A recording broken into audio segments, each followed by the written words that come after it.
We're in a golden age of Mars exploration. So this year alone, 3 space missions have arrived at Mars. One from the UAE, one from China, and one from the US, NASA. So that combination is a wonderful one, actually looking at Mars. And actually we have another mission going next year. So on the right-hand side, we have an image of the Rosalind Franklin rover. So that is the one which we're working on. So that's for launch next year in 2022 in September, and that will arrive in June 2023. And that carries with it a panoramic camera system, which sits at the top of the mast there, so the top of the mast. And just to give you an idea, I brought actually along a model here of PanCam. So this sits at the top of the mast of the rover, and it's about that high above the Martian surface. So 2 meters above the surface, it looks around and looks potentially for evidence of life. But it's not only the camera system, there are many other instruments which will be doing that, and I'll come to that later. So I'm going to start by talking about the 3 missions which have arrived this year. So February at Mars, February 2021 was very busy, with 3 missions arriving one after the other in February. And just to introduce you, I'm going to tell you about why we're so interested in Mars. One of the reasons is that life might have started on Mars 3.8 to 4 billion years ago, because conditions were somewhat similar to Earth. And that's about the time that life was starting on Earth as well. So we have that interesting prospect for looking for life on Mars. But there are other things we want to do with Mars as well, to try and understand Mars as a planet, why Mars is different to the Earth. And so the missions are looking at all of these types of things to understand those possibilities. I have to say that Mars is not the only place where there could potentially be life elsewhere in the solar system. At the moment, we only know of life on Earth. We don't know of life anywhere else in the universe. And so elsewhere in the solar system, as well as Mars, which is a really good prospect, there's also Europa, one of the moons of Jupiter, which has water and the right chemistry going on in a subsurface ocean. There's also Enceladus, one of the moons of Saturn, and possibly Titan as well. So there are these other locations in the solar system which are also fascinating. But Mars is of course closer, easier to get to, and we think there was a possibility of life. So 3.8 billion years ago, we think that's when Mars was really habitable. And there's a number of strands of evidence for that. So first of all, Mars at that time had water on the surface. There's lots of evidence been building up for that from orbiters which have been orbiting the planet for a long time. So starting in the 70s, in the 1970s, the Viking orbiter, which was in orbit around the planet, that was saw outflow channels on the surface, and so that's partly evidence for, it's sort of indirect evidence for ancient water on Mars. And that evidence has been building up with the more recent missions as well. So water played a key role. And more recent missions actually have really sort of proved that it was water on the surface of Mars causing these outflow channels. And in the image on the left there, you can see effectively an outflow channel, which is an ancient flow of water on Mars. That particular one is from the European Space Agency's Mars Express orbiter, which is still in orbit around Mars. So another big thing 3.8 billion years ago which Mars had is a magnetic field. So we have a magnetic field on Earth. Of course, we used to use that for navigation. Everybody now uses GPS, of course. But the image here is actually evidence for crustal magnetic fields on Mars, which were left over from when Mars had a global magnetic field. So our magnetic field helps to keep in our atmosphere, and this is one of the sort of reasons we have life on Earth. And it's a sort of cradle for life in a way, sort of keeping the Earth safe from the solar wind blowing away the atmosphere, which has happened at Mars, because Mars lost its magnetic field. But we also have the possibility for stopping radiation from space actually coming to the surface, and that's another thing which a magnetic field can do. So the image here actually shows the color scale is a height map of Mars. So you can see the blue is the sort of low areas on Mars, and then going through red and up to white, which gives you the highest areas. And so you can see the northern hemisphere is mainly quite low. The southern hemisphere of Mars, this is a map, the southern hemisphere of Mars is relatively high, and in fact over the top of that color map are black and white contours, and that's to do with the magnetic field.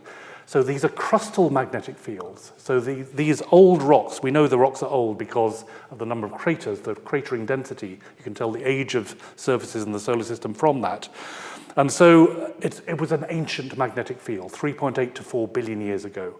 But Mars suddenly lost it like that. And so it suddenly lost its magnetic field. We think that's because Mars is smaller than the Earth, so it lost its heat of formation more quickly. So the core, which we have a rotating core underneath us with iron, which means that we have currents flowing, and that produces the magnetic field.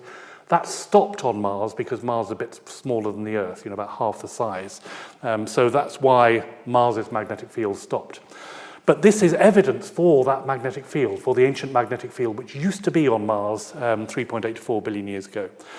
So the other thing it had at the time was volcanism. This is a picture of one of the biggest volcano in the solar system, called Olympus Mons. And so this is 27 kilometers high, 3 times the height of Mount Everest. It's huge. It's 600 kilometers across, but it's extinct. And so there used to be volcanism, helping to provide water cycle and things like that on Mars. So we think 3.8 to 4 billion years ago, before we lost that magnetic field, we had a habitable planet at exactly the time that life was starting on Earth. So we think there's the possibility of starting life on Mars at that time as well. So the next slide shows what Mars might have looked like 3.8 billion years ago. This is according to computer models and so on. So on the left-hand side, you see something which looks a little bit like the Earth now. It had a thick atmosphere. It had water clouds in the atmosphere, water potentially on the surface in those low regions on the map. There may have been an ocean in that northern part of Mars, and certainly lakes. There's evidence from the rovers that long-lasting lakes were there on Mars with the right kind of pH, the right kind of acidity to actually be habitable as well. And so at that time, Mars had that habitability. Mars now, on the other hand, on the right-hand side, is a cold, arid place with a very thin atmosphere, less than 1% of the Earth's atmospheric pressure. It's a carbon dioxide-rich atmosphere, so it's not suitable for life. And actually, the surface temperature is extremely cold on the surface of Mars, so 5 to 10 degrees centigrade during the day, but at night, every night, it goes down to minus 100 to minus 120 degrees centigrade. So every night it's doing that. So anything we put on the surface of Mars has to survive that cold temperature on the night side of Mars. And the Mars day is just a little bit longer than the Earth's, about 24 hours, 40 minutes. So it's rotating a very similar type of rate. Okay, so Mars now is not a very good place to be, not a good place to live, and we think the possibility of life on the surface is actually zero. It's really not habitable at all. But at depth on Mars, we might have evidence for past life, and so that's what we're looking for. One of the things we're looking for with the missions. So our requirements for life, for life as we know it, we know that we need liquid water, we need the essential elements, the right chemistry going on. So this is carbon, hydrogen, nitrogen, oxygen, phosphorus, and sulfur. We need a source of heat, so to make reactions happen, and we need enough time for life to develop. So we need all of that that's the sort of recipe for life, and early Mars had that, as indeed did those other places in the solar system, and may even have now. So Europa and Enceladus seem to have conditions right now. So that's future missions, including the JUICE mission launching next year. We'll be looking at the Jupiter system. Okay, so on to what the missions are happening at the moment. So the missions to Mars, and the talk mainly is about the 4 missions here at the top. So the UAE have the HOPE orbiter, which arrived in 2021. This was launched last year. So every 2 years, you have the opportunity to launch to Mars. So our mission is launching next year. But HOPE arrived actually on the 9th of February this year. So that was the first of this year's missions to actually arrive in orbit around Mars. That's the HOPE orbiter. And I'll talk a bit more about that in a moment. China has a mission as well. So the Tianwen-1 orbiter, that arrived in orbit around Mars on the 10th of February. 2021, so just one day after the UAE mission. And that actually has a rover, a little rover as well, which is on the surface of Mars. It landed successfully in May this year, so that was deployed from orbit and landed on the surface, and I'll show you some of the results from that as well. And then NASA have the Perseverance rover, sort of very excitingly landed on Mars on the 28th, in February 2021 as well, the 18th of February 2021. So the Perseverance rover and also the little Ingenuity helicopter. So I'll show you some of the results from that as well. And then next year, we have the ESA-Russia, European Space Agency in Russia, Rosalind Franklin rover being launched next year. And as I say, that arrives in June 2023. And also, there's a number of other missions. So actually, we have 11 missions altogether at Mars, which are at the moment sending back data. So Mars Odyssey, Mars Express, Mars Reconnaissance Orbiter, Mars Science Lab, otherwise known as Curiosity, the Mars Orbiter mission, the Indian mission, MAVEN, the ExoMars Trace Gas Orbiter, and also InSight, which is looking at the inside of Mars. So it's a really exciting time for Mars science, and as I say, a golden age, really, of Mars exploration. So the first mission to arrive was indeed the UAE mission. So that's the Emirates Mars mission. And this is one of the instruments. It actually has 3 instruments on board. It's an orbiter, so it's an orbiter around Mars taking images, but also it's sort of a weather satellite, the first weather satellite we've really had at Mars. So this is looking at all aspects of the atmosphere of Mars, looking at the and how it interacts with the surface, and how it interacts with its space environment. So it's looking throughout the atmosphere to be able to do that. So those 3 instruments, there's a visible imager, which this is an image from that. So this shows Mars with Olympus Mons. Don't need to point it out, it's a blob on the right-hand side. That's the very large volcano. So very nice imaging system, which is working well. They have had quite a few other results here. So from the ultraviolet spectrometer, and an infrared spectrometer. So between the instruments, these are actually looking at different aspects of the atmosphere using different wavelengths of light. And so those use those different wavelengths to look at different aspects of the atmosphere. But one of the key results, and really interesting results, actually comes from the ultraviolet spectrometer. And that is to look at the Mars aurora. Now, this is fascinating because Mars had a magnetic field. It now doesn't have a global magnetic field. It has crustal fields on the surface, so little blobs of magnetic field on the surface, effectively. And these have been imaged now with the HOPE orbiter, and so we can see that here.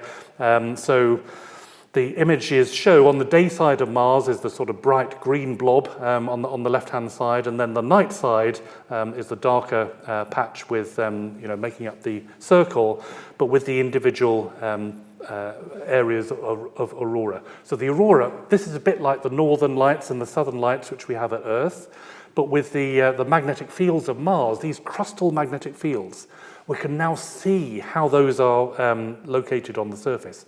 Previously, the measurements using magnetometers showed us the shapes of them. So what's happening here is the solar wind is a stream of particles coming away from the sun all the time, about 1 million tons per second. And these can get into planetary environments. So at our planet, it produces the northern and southern lights, the aurora on Earth. At Mars, it interacts with these crustal fields and sort of that guides the charged particles down, because of course there's a magnetic field, charged particles, they're guided down and hit the thin atmosphere of Mars. And when they do that, they produce light, and so that it's ultraviolet light. And you can see these shapes here, which is shown by highlighted by the circles. Those are the signs of those crustal magnetic fields. And this is what we call discrete aurora. So this is discrete parts of aurora that happen to Earth as well, but more towards the poles of Earth, where the northern and southern pole, where we have the aurora. Here it's happening sort of at the various places where we have crustal fields on the surface of Mars. There's also something called diffuse aurora and proton aurora as well. But these are the best images which we have so far of the discrete aurora. So the UAE mission is producing that. We had a session at the Royal Astronomical Society's National Astronomy meeting earlier this year in July, and this was one of the exciting new results in our Mars session from the UAE mission. Okay, so the next image is from the next mission which arrived. So, another day at Mars, another mission. So it's the 10th of February when this arrived. And so this went into orbit and produced a number of images of Mars. So, of course, the usual image of Mars on the right-hand side there. And then on the left-hand side, more detailed images. And there are some amazing images and also other data. So the orbiter is very well instrumented with several different instruments looking at not only imaging, but also looking at the magnetic field environment, looking at the escaping particles from Mars. So it's very much in the line of international space research going on. So some exciting collaborations are possible with the Chinese for this as well. So this is from the orbiting mission, and that successfully went into orbit. These are some of the images from it. And then they also have this lander which landed on the 15th of May this year. So this is their first attempt to land on Mars, China, and it worked very well. And so we can see on the left-hand side, those are the ramps that the rover actually went down to get onto the surface of Mars. And on the right-hand side, an image of the rover itself. So showing some really amazing images from the area which they landed. And another image produced relatively recently, again showing some wind-blown structures and some of the geological features on Mars, as well as some of the antennas associated with the spacecraft itself. So again, the rover has a number of different instruments. It has not only images like our PanCam, it's not that one, but images made in China. And then there are also some other instruments, including a subsurface sounding radar, so that could look underneath the surface to look for hydrogen and water underneath the surface. And so this image is amazing. This is a selfie of the mission actually taken on Mars. So they had a little camera unit which they dropped on the surface, and with the rover, and then the rover sort of wheeled back a bit, and you can see the selfie of the rover and the lander. So amazing image to be able to see that.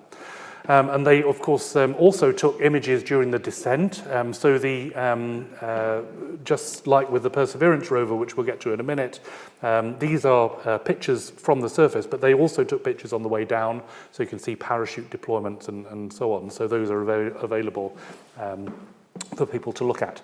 And again, there's interesting results coming out from this, which are starting to appear in international conferences. It's a very international thing, space science. So working with China with their data, we've helped to do that. And again, with our session at the National Astronomy meeting, we had some of the scientists presenting at that, which was great. So the next slide shows Perseverance. So this is the third mission arriving at Mars this year, and it arrived on the 18th of February. It went into land. So this is a slightly complicated picture showing all the instruments on the rover. The rover is a little bit bigger than the one which we're sending next year. It's more of a car size, so it's a sort of 1 ton of lander, which landed on the surface of the rover. Landed with a very exciting descent sequence, which some of you might have seen, and that was available in real time, just about, and so that was amazing. But successfully landed, and those are the instruments on board. So what this is doing is to look on the surface for potential signs of life, and underneath the surface. But it's drilling cores which will eventually be brought back to Earth. And I'll show you the picture of the first sample which has been taken, which will be coming back to Earth in a few years' time. So, as I say, it's a really exciting time in Mars exploration. So just to introduce you to the Perseverance mission, this is the crater, Jezero crater, where this landed. This is an ancient area on Mars with water flowing into it and water flowing out of it. So on the left-hand side there at the top, beside the crater rim, you can see signs of a river delta, and that a river delta going out into the crater, and so that's one of the targets for this mission. Also, water flows out of this on the other side, or flowed out of it. And again, this is 3.8 to 4 billion years ago when there was water on the surface. So we know that there was water on this crater. This crater actually was made by a meteor hitting Mars, sometime before that, of course, but the crater was the right shape to sort of fill with water and then for water to flow out of it. So it's a good place to be looking for potential biomarkers, because if there was life on Mars, that water might well have contained it, and so that's one of the reasons for going there. So the actual mission landed in the region where that oval is, in fact, a very precise landing, which just in one of the spots to the right-hand side, or just towards the right of the center of that oval, is where it landed. So we're lucky enough to be involved in this, in the science of this. We're on one of the instrument teams, the Mast Cam-Z team. So again, that's a camera system on the top of the mast, led by my colleague Jim Bell at Arizona State University, and we have a few UK scientists actually involved in that camera system. So very exciting mission. That's where it landed, and the idea is that this will eventually rove to that river delta. And so that's a really good place to, sediments would have been laid down. It's a good place to be looking for potential biomarkers on Mars. And as I say, the idea is to actually store samples from Mars in tubes for later bringing back to Earth. So this was the exciting landing sequence, and so this is just a still from that, which is amazing. The rover being let down from its sky crane system. This is the way it landed on these sort of a bit like a puppet on a string, but being lowered down to the surface safely, worked extremely well. And of course, has taken a number of images. But actually, before it landed, this is an image from the Mars Reconnaissance Orbiter of Mars. So in the background, you can see the image, and then a blown-up part of it. That is the parachute and the rover before it actually landed. So that's taken from orbit. So to be able to do that, to get the timing right and everything, was just amazing to be able to see that before it landed. Okay, and that's the landing, after the landing, and showing the sort of dust kicked up by the actual landing system, because it's on. The sky crane has retro rockets, quite powerful, to hold the thing above the surface. Then they cut the cords and fly away into the sunset. So we have an amazing landing. Okay, so this is the location where the landing actually is, with a very high resolution image of Mars. So you can see the green dot in the middle there. That is where the landing occurred. Over to the left-hand side at the top, that's the remnants of the river delta, and there's another part of that towards the center left of the image, the sort of brighter part there. That's the remnants of an ancient river delta, and so that is where we will be roving to eventually with this rover. For the moment, it's sort of gone south and then a bit west. I'll show you a map a little bit later on. But when it first landed, this was the first panorama which it took. And this is really high resolution. This is from the Mast Cam-Z instrument, so Jim Bell's instrument on Perseverance, and shows and this is very high resolution. You can look at this on the web, you can zoom in and look at features, and you get an idea of the detail by that inset there, which is one of the rocks in the far distance. So really detailed, wonderful images from the surface. And so that was one of the first pieces of data to come down, which showed that it landed in an amazing location. And the top image there shows actually that was all pre-programmed before the landing, because while you're landing, you're out of contact with the Earth. So it's not like being able to control, a computer game or something like that. Everything has to be done automatically. So one of the things which is done automatically is taking that panorama sequence. So you've got to work out how it's going to land, give enough idea for the right direction to look. And so those red things over the top are the individual images which were stitched together to make that amazing panorama. And all that pre-programmed before the actual landing. So some other images on there from other features. So after landing, some amazing images from all of the cameras, but including Mast Cam-Z and the navigation cameras and SuperCam and all the other instruments which are working really well.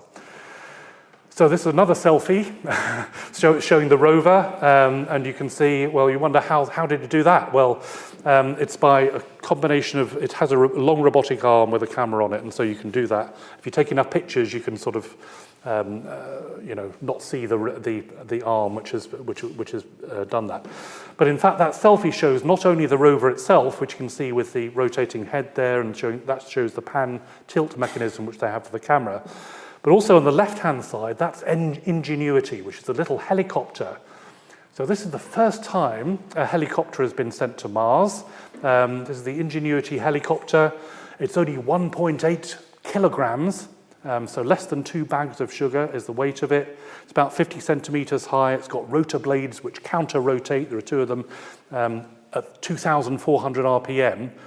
Because I mentioned that atmosphere of Mars is really thin, so it's less than 1% of the Earth's atmospheric pressure, so you have to have very rapidly rotating blades to get enough lift to get the thing off the surface. And so that's the Ingenuity helicopter having been put onto the surface. And this is a video, actually, of the first flight of a powered vehicle on another planet. And so this was an amazing Wright brothers moment. You can see there the rotor blades rotating on the image. Ingenuity itself is at the bottom of the plot, and there it goes above the surface. And this is its first flight, so it went basically up and down again, which is fantastic. So this was effectively to show you could do the engineering to actually fly something in such a thin atmosphere. So this is an amazing technological achievement. There it is landing again. So it has a couple of cameras on board which take images, and in fact now this is being used as effectively a scout for the rover, for the main rover. So we have that flies out in front, decides where to try and explore. So that wasn't the original intention. The original intention was just to do the engineering side of it to show that you could do that. But now it's still working, so why not? It's already made 13 flights on Mars, and so and still scouting in front of the rover effectively to look for good places to go. So it's in the process of doing that. These are some of the images from that camera system and from the 2 camera systems on board that little helicopter.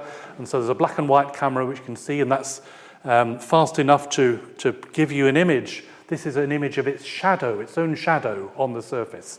So you can see the rotor blades, and that's the shadow on the surface. On the right-hand side is the color camera. And actually on the left-hand side of the color image, you can actually see the rover as well. So that's flying a little bit away from the rover. So that little blob on the top left there is where the rover is. And as I say, that's being used now to enhance the science. Okay, so some amazing images. This one is an image of the crater rim. So I mentioned this is a crater. It's an ancient crater on Mars, which was filled with water, and this is the crater rim. So this is a relatively high crater rim in the distance.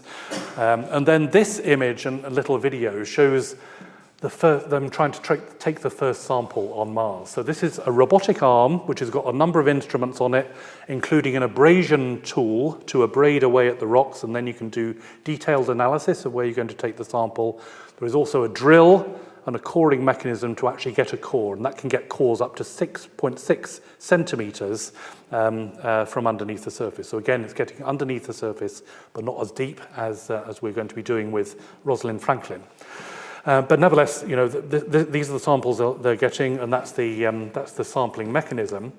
So the first rock which was sampled was carefully chosen after a drive from following the flight of the helicopter and the testing of that to an interesting scientific site, and they chose this rock. Now these are called paver rocks just because they look a little bit like paving stones, and you can see this is the first the drilling has been done, and these are the sort of spoils that come out from the drill. They tried to take a sample with this, and unfortunately that didn't work on the first thing.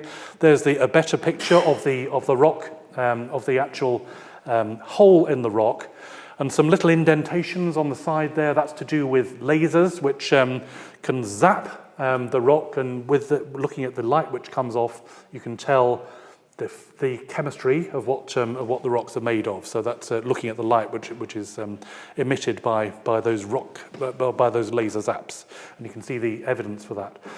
So it looked good, looked as if the sample had been taken. Obviously, a sample has been taken out of there, but it turned out, that's the abrasion tool to actually get and coring tool to get the sample of the rocks. And but unfortunately, that first one, this is the the sample tube, which the idea is to bring those back to Earth. But unfortunately, the first one was empty. However, the good thing about that is that it's a sample of the Martian atmosphere, which is going to be brought back to Earth. And so, we can still get some good science out of that particular one. But it was a disappointment. And that appears to be because the rocks in that location seem to be a little bit more crumbly than had been expected. But actually, that's a really good location because there are sort of flecks in there which look like salts have been left, more so than we get at the other site. And so I'll get to that in a minute. Okay, so this is a map showing where the rover has been. So the scale bar on the bottom there is 200 meters. At the top is the landing site, the Octavia E. Butler landing site. That first sample was taken at this point on the bottom part of the sort of V there, Rubion, so that location. And then the rover moved along to this area called Citadel to take its next sample. And so that's the sort of context. Now, all of this is kind of quite small in the crater. The actual river delta that I was talking about, that's a little bit sort of north of here, but there are some parts of that also in this location. The rover is currently looking just in a little, what they call a toe dip, just into the terrain up onto that ridge. So it's currently doing that. But the second sample was taken at that location called Citadel. And this is a sort of panorama of where the second sample was taken. And actually, it's that rock which is on the bottom to the left there.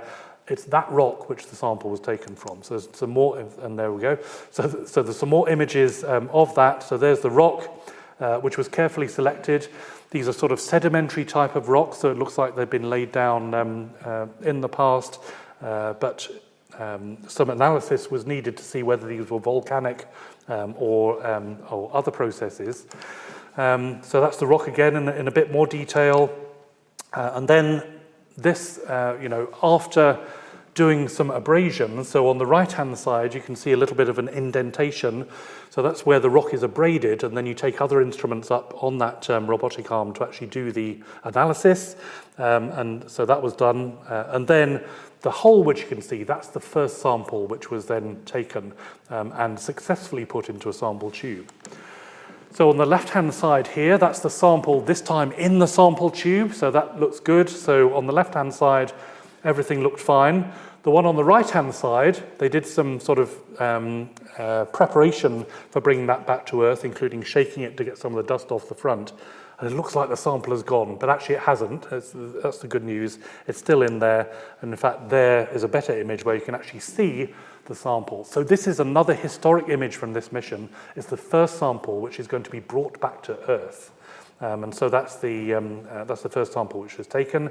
You can see there's a number of different colors in that sample of the rocks, so sort of brownish and blackish and the whitish flecks. So all of those are interesting. And those, when looked at in more detail, you can tell the types of things which are there. Oh yeah, that's just another image showing the in focus the sample at a particular point. And there's the sealed sample tube. So that sealed sample tube is going to be, for the moment, kept in the rover. There are about 40 of these altogether. They're going to be dropped off at a particular location on Mars at some point fairly soon. And then another cache will also be left on the surface for another mission to go back later, and I'll get to that in a moment. But for the moment, some of the scientific analysis which has been done with instruments on the rover called Watson and Sherlock, you might notice, these are acronyms which stand for very technological things, but actually Watson and Sherlock, we're looking at detective work here, to try and understand the features on Mars and what we're trying to do. So on the left-hand side is the general image. Again, you can see some of the rock grains. Now, some of those are sort of triangular If it was to do with water, you'd expect maybe it would be, if it was laid down by water, you'd expect circular shapes, but they seem to be triangular shapes, so these seem to be volcanic rocks, which is interesting. But the little flecks in it, the sort of whitish flecks, those seem to be salts. And in fact, on the right-hand side, those are things like sulfates and phosphates, things like that, which in this sample. So this is the abraded patch of the rock, and then the sample was taken later from just a slightly different location on the rock. But this is a really, the science team love this because it's got salts in it, and so the salts mean that those could have been laid down by water, and if you have biomarkers, that would be a good place for that for those biomarkers to be. So another image here from the Pixel instrument, and so that again looks in detail at the chemistry. In fact, the yellowy parts of this image shows salts on the surface. So this was shown at the NASA press conference just over a week ago. Okay, so the samples that shows where the abrasion patch was on the sample there on the bottom. That is where those abrasion features were taken, and then the samples were taken, and you can see eventually 2 holes. And so the idea now is to actually have 2 samples, so one from each place at the moment, and so the samples from the 2 samples from this rock. One will be put in that first cache for potential bringing back to Earth, and the other one will be put in the second cache. So doubling up of samples is what they're doing to make sure they can get the information back. So again, this is the same map we saw before. So the second lot of samples were taken from this location Citadel, which you can see on the left-hand side there.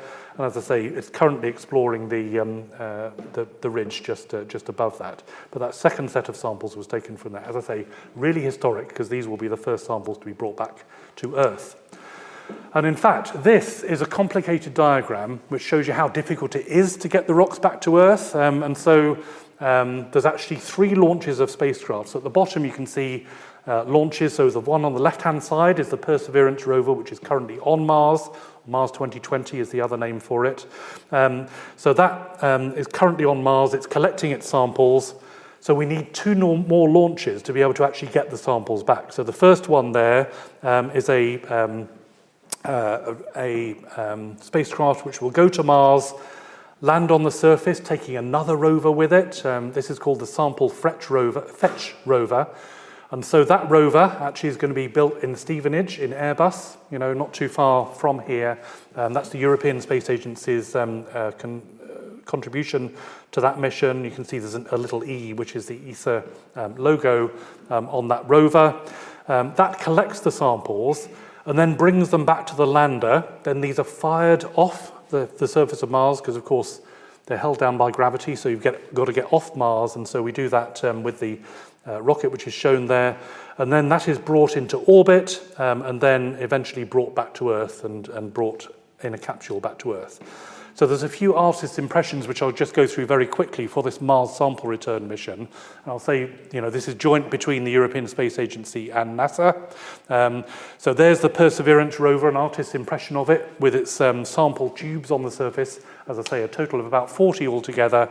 The idea is to bring those back to Earth. The next one shows that next mission arriving with the little rover on.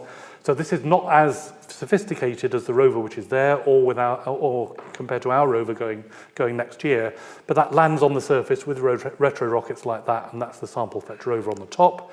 There's the Sample Fetch rover about to get those same tubes, gather them up, take them back to the landed platform, and then eventually launch them off into orbit. So there's the little rover taking the samples to the landed platform, and eventually launching on that rocket off from the surface of Mars. It looks like science fiction, doesn't it? But this is a real design for a mission which is going to be doing this. So this is going to be going in 2026 to the first of those missions, and then eventually we expect the samples back on Earth by 2031. This is another sort of the gymnastics you have to do in orbit to be able to dock and then put the samples into a capsule which eventually comes back to Earth. And the reason we want to bring samples back is to use facilities on Earth which we can only use on Earth. So this particular one is the Diamond synchrotron at Harwell. So this, you can see from the diameter of that is not something you could send to Mars. Okay, so, and that's one of the devices, and devices like that will be used to analyze these Mars samples. There's a certain amount we can do on the surface of Mars. We can't do everything. Earthbound laboratories are, of course, much more accurate, and we can get much more detailed analysis from them. So we'll be doing isotopic analysis, all sorts of things like that. And so in the US and UK, Europe, there'll be a lot of interest in actually looking at these samples. And that's one of the facilities. And that nicely illustrates why we can't send something like that to Mars. It's much too big. So, okay, now this is a nice map. This is where landing attempts have gone on Mars. And so the ones in sort of lighter script are ones which have not worked. The ones in solid script have worked, and so we can see Opportunity, and we can see the various missions. Mars 2020, which has now successfully landed. Beagle 2, unfortunately, did land, but didn't send us any data back. But you can see that's the location of the various landers on the surface. And actually, just to the right of Mars 2020, in the Acidus Basin, that's where the Chinese mission is, the Zhurong rover. And so that rover is doing interesting investigations there. So that just gives you a sort of summary of the landing sites on Mars. And our ExoMars rover is shown, that's the other one in blue towards the left-hand side. So we will be going to a place called Oxyoplanum, which is another place where there's been evidence of water on Mars in the past. Which brings us to our rover. So this is the one which is launching next year that I'm most excited about, because with this, we're going to be drilling under the surface up to 2 meters. So bear in mind, the American mission at the moment, that's drilling 6.6 centimeters. We're going to be drilling 2 meters underneath the surface with Rosalind Franklin. So the rover, it's the ExoMars 2022 rover, but it's now called Rosalind Franklin for reasons we'll go into in a minute. This is the payload for it. So on the top left is PanCam. That's our panoramic camera system. As I say, this is the one. This is a model of it. This sits 2 meters above the surface of Mars like this, and so that is going to be giving the geological and atmospheric context for the mission. There's also, on the left-hand side, those are all context instruments. So there's an infrared spectrometer, there's a subsurface sounding radar, there's a neutron experiment, which is going to be looking effectively at hydrogen in water underneath the surface, and there's a close-up imager. That's a bit like a geologist's hand lens. Then in the middle, the vertical thing, that's a MARMIS. That is a little imaging system actually inside the drill itself, inside the tip of the drill. So that gets the geological context from where we're actually getting the samples from. And then with this mission, we analyze them on the surface of Mars. And so those three instruments on the right-hand side, those are the ones that we analyze the actual samples that we get from 2 meters underneath the surface. That's where the ones that we use to analyze those. So, and that's Micrometer, a Raman spectrometer, and a Mars Organics mass analyzer. So there's big UK involvement in this mission, of course, in both in the academics field and also in industry. So I'm the lead of the PanCam instrument, which is on the top left there. That's getting the context. But University of Leicester are involved in the Raman spectrometer, which is on the right-hand side, one of the things actually looking at the samples. And actually, we have a joint meeting with them later this week to discuss plans for analysis. So it's a very exciting payload. The actual rover itself is shown here. So this is, we're looking for signs of life on Mars. We launch on the 21st of September 2022, so next year now. So in fact, the 20th, depending which time zone you're in, it's actually 1 year today is when we're launching this. So 1 year today is when our mission goes to Mars, so very exciting. And then landing on the 10th of June 2023, and we're drilling up to 2 meters underneath the surface, and we have both context and analytical instruments. So that's the combination which we have. And I should say this rover was built in Stevenage as well. So Airbus in Stevenage won the contract to do that for the European Space Agency, working with Thales Alenia Space, who are the prime contractor for the whole mission. So we have a very good UK industrial and academic involvement in this rover. So very exciting. Why is it called Rosalind Franklin? Well, it's after, of course, Rosalind Franklin here, so brilliant X-ray crystallographer who did her work. And she took this amazing image, photo 51 of a fiber of DNA. So that was really instrumental for the, critical for Watson and Crick's discovery of the double helix. So they got the Nobel Prize for that. And of course, this photo was very key in that. And she's done other very important work on the structure of carbon and viruses. That is the photo 51. So I can't wait to see what our 51st photo on Mars is going to give us. We'll see. But anyway, it's a very exciting thing. And so the UK Space Agency had a competition to actually name the rover, and they got something like 36,000 entries for it. And this was the winning one. So and absolutely very apt. And so we call the rover after Rosalind Franklin. So why do we need to drill? So the NASA mission, as I say, is drilling 6.6 centimeters. We're drilling 2 meters.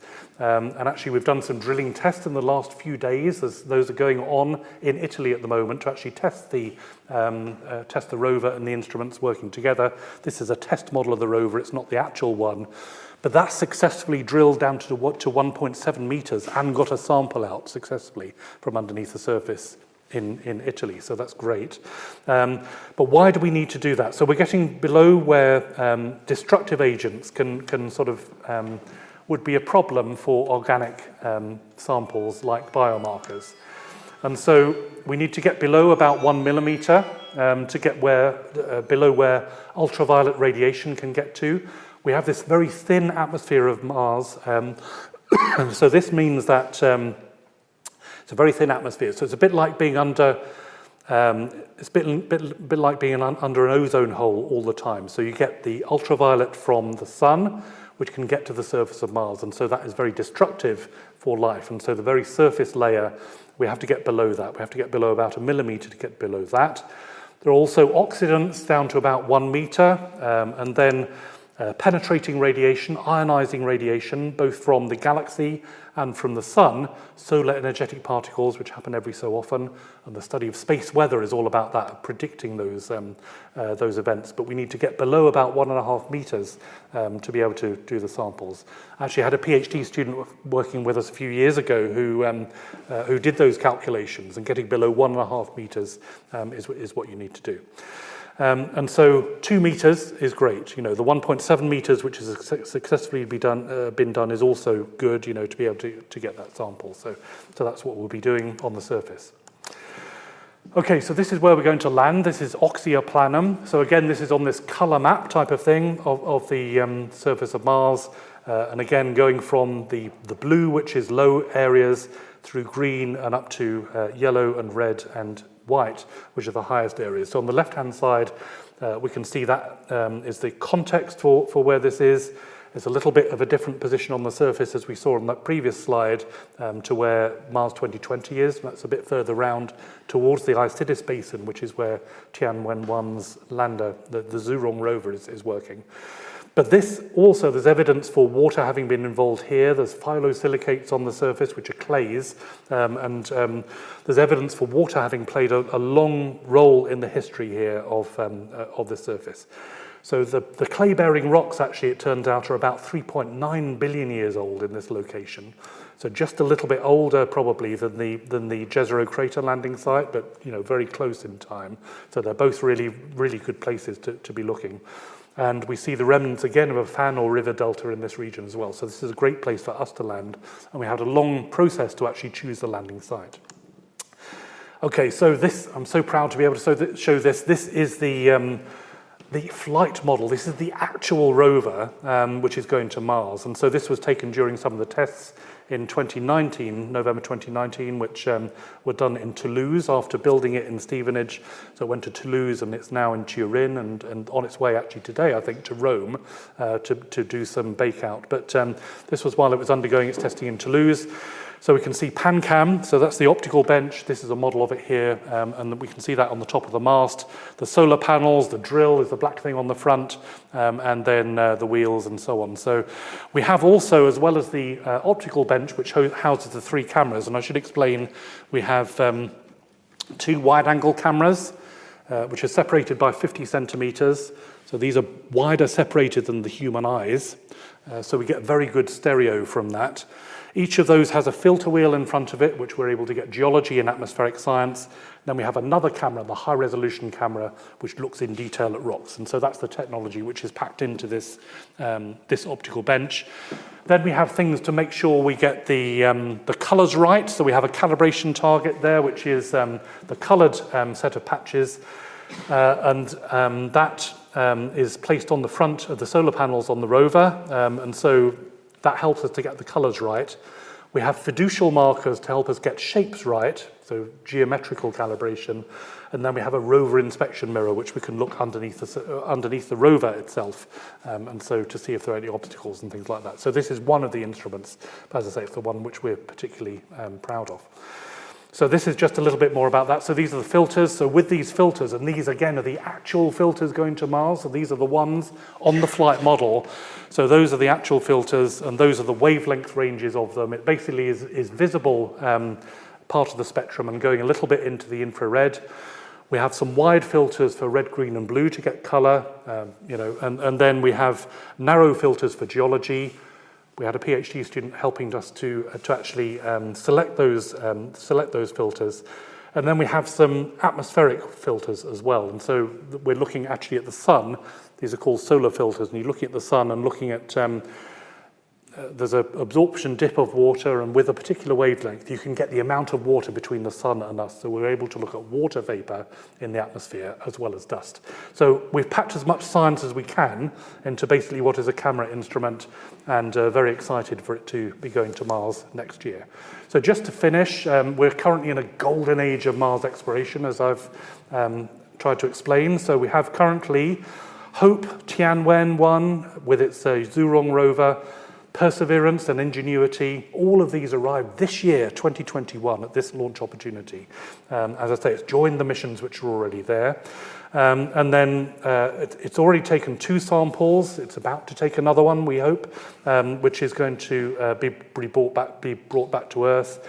These are already cached, ready for the Mars sample return mission, which will be 2026, getting back in 2031.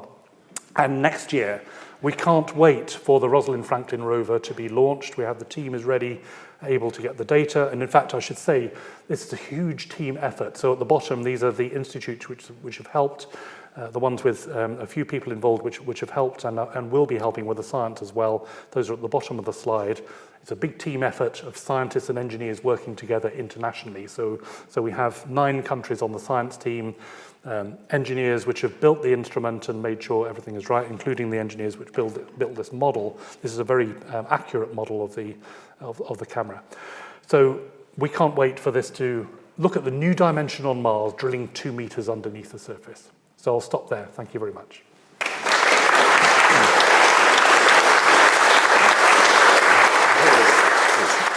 If evidence for life is found, will it be possible to tell whether it's an independent origin or a common origin with the Earth from exchange of space rocks?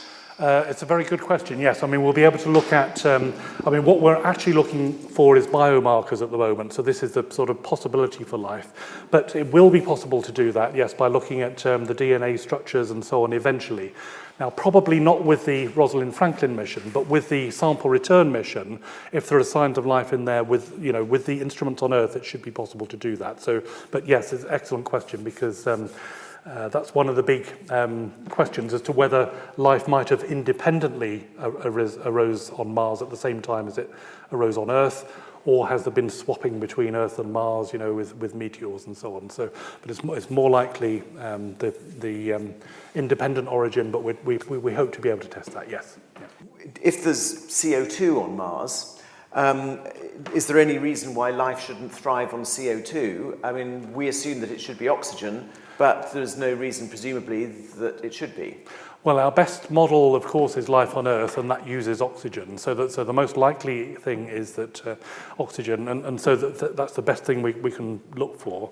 But of course, it's not to preclude other potential types of life. I mean, there are a number of possibilities in science fiction, in particular, about silicon-based life and all this type of thing, you know, which people have wondered about in the past, with fair scientific arguments. But of course we're looking for evidence, and the best way we can look for the evidence is for looking for evidence of life like we have on Earth. But yes, again, excellent question. Well, I'm worried about Earth ending up like Mars before its time.